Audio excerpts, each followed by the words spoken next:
Well, from the roads you drive and the buildings you're sitting in.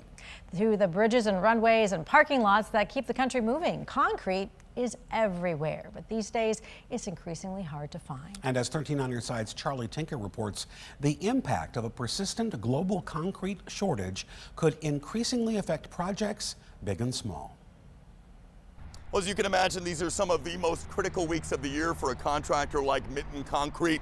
The weather's turning colder, their window to pour is becoming more and more limited, but concrete is becoming harder and harder to find. That's the reality after the industry saw demand surge in May. The weather has been phenomenal in Michigan this summer. It's been hot and dry, and people have been working 7 days a week. Dan DeGraff heads the Michigan Concrete Association. We've been working on a lot of projects. Which can be a problem because of a cement supply chain that relies on filling regional terminals like these during the slower months and then keeping them filled with additional production throughout the year. Basically, we ran the terminals out of cement.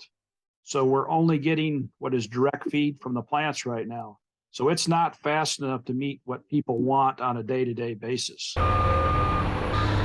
As a result, DeGraff says suppliers have begun to prioritize certain projects over others in a push to curb potential delays where they'd be felt most. Try to come up with a first come, who's the most important.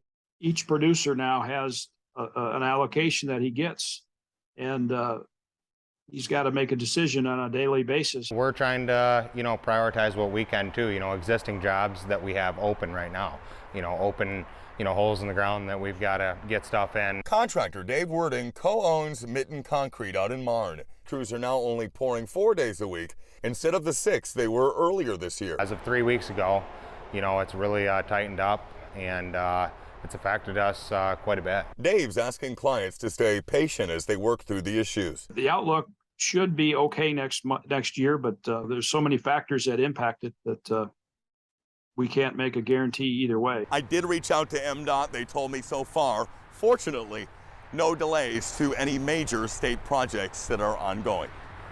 Charlie Tinker, 13 on your side.